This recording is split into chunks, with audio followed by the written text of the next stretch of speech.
Hi guys, Tamarakshan here. If you're looking to buy a smartphone, nowadays there is a wide variety of options available.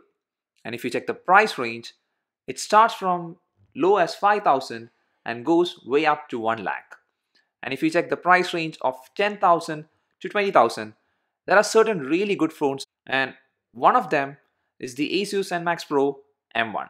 It's not the ultimate best, but still, it's a really good phone. And in this video, let's check whether it's worth buying.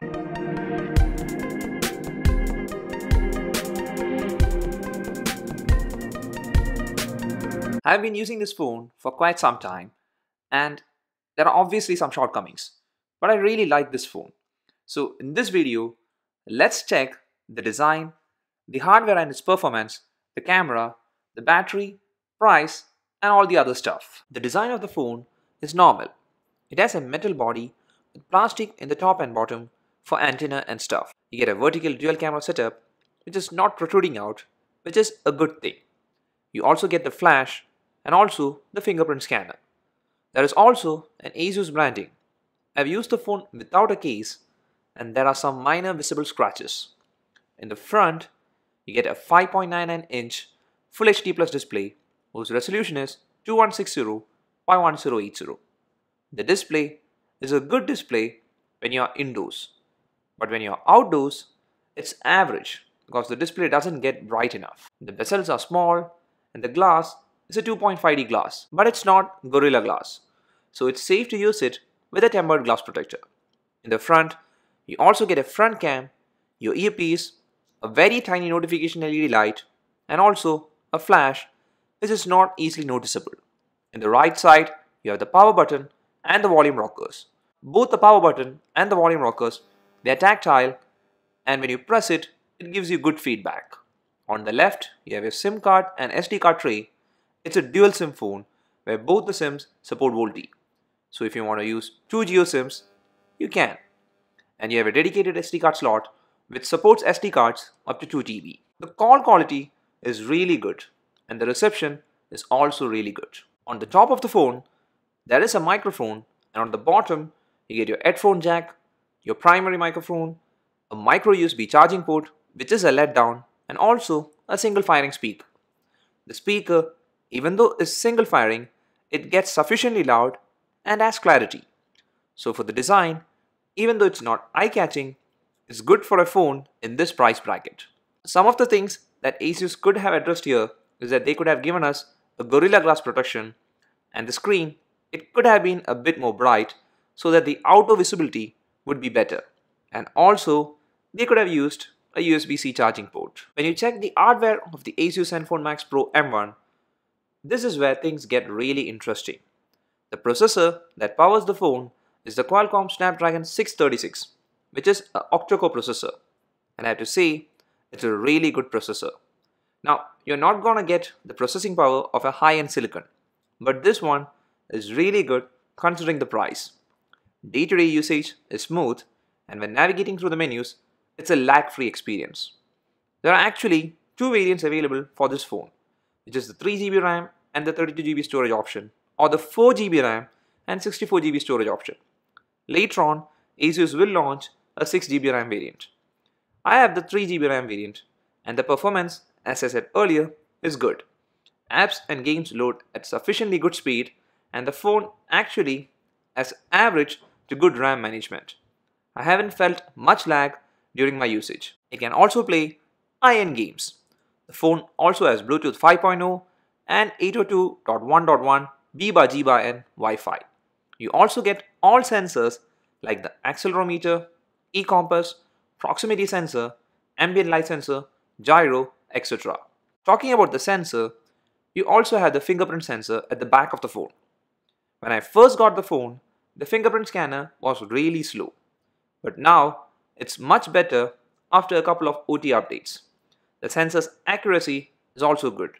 So overall, the hardware and the performance of the phone is good. The camera also comes under the hardware section, but I put it as a separate category because it's a really important factor for a lot of people who buy smartphones.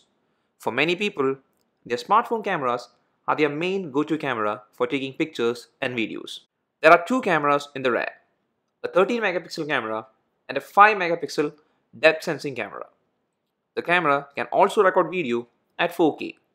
Now if you check the front cam, it's an 8 megapixel camera which also has a front firing flash. So when you see these numbers, there is a probability that one might think the cameras are going to take pretty good photos and videos. But unfortunately, that's not the story here. Like almost every budget offering, the cameras, both the front and back, are average at best. Front camera, even though it's a 8 megapixel, it's really bad. Images look soft and washed out. I'm not sure whether Asus can fix it through software update, because it feels like the sensor is not good. The rear camera is better when compared to the front camera. You can take average shots at good lighting condition, and you can also take portrait shots. Now, they're not that great, but still, it's an option available. The indoor shots are a bit grainy and washed out. Same as with the video. It's also not good. So overall, like most of the budget phones, the camera system is average. And if camera is of great importance for you, then you can skip this phone. The battery in the Asus Zenfone Max Pro M1 is a massive battery. It's a 5000 mAh battery. One thing that surprised me is that even though it has such a big battery, the phone is not that thick and also it's not that heavy too. The battery life, well, it's really good. You can easily get 2 days of usage under normal use. Well, one thing I have noticed is that during my first few use, I was using it with a single SIM, and at that time, the screen on time was at an average of 6 to 7 hours. Then after a couple of updates, and also while I was using it with 2 SIMs, the screen on time dropped to 4 to 5 hours. But still, you can easily get 2 days of usage with this phone. The only drawback I have found with the battery is that with the supplied charger, which is a 10-watt charger, the charging time is way high. It will take around 3 to 3.5 hours to fully charge the phone. Well, talking about the pricing, this phone's pricing is spot on. For the 3GB RAM variant, the pricing is 10,999, and for the 4GB RAM, it is 12,999. And for this price, I think this is a really good phone. Now before we conclude, I would like to touch on the software that runs on the Zenfone, just the Android version 8.1, that is Android Oreo, and the skin is a near stock interface.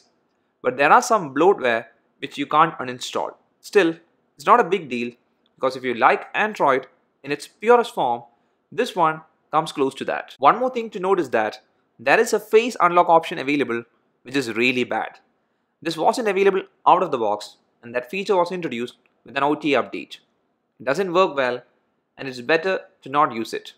I enrolled my face and gave it a try, but after some time, I never used it. And regarding the future software updates, when I got the phone, Asus made claims that they will bring next 2 major Android releases for this phone.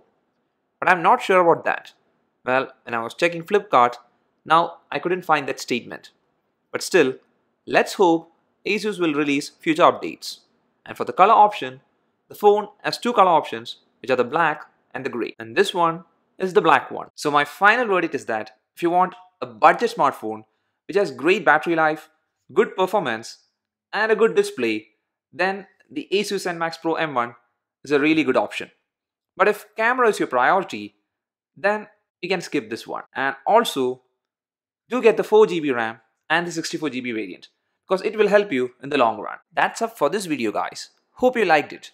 If so, please do hit the like button and please do subscribe. See you again in the next video. Till then, bye.